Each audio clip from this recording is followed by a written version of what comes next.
Hello, I am Rabbi Rachael Jackson, and I'm a congregational rabbi in Western North Carolina. I want to talk about the conflict, or supposed conflict, between science and religion. But first, a story.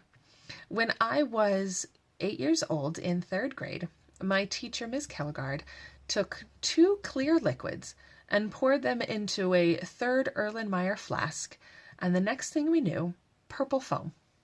I was hooked. I needed to know how this magic happened, because after all, magic is just what we don't understand. And so I spent several years trying to figure out and understand before receiving my bachelor's degree and then working for about a decade as an analytical chemist.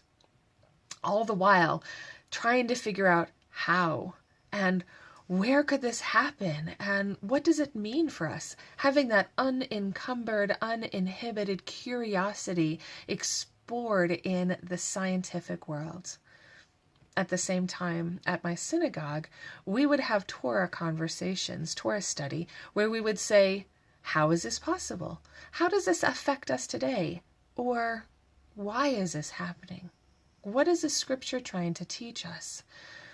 And so I realized that the conversation is the same.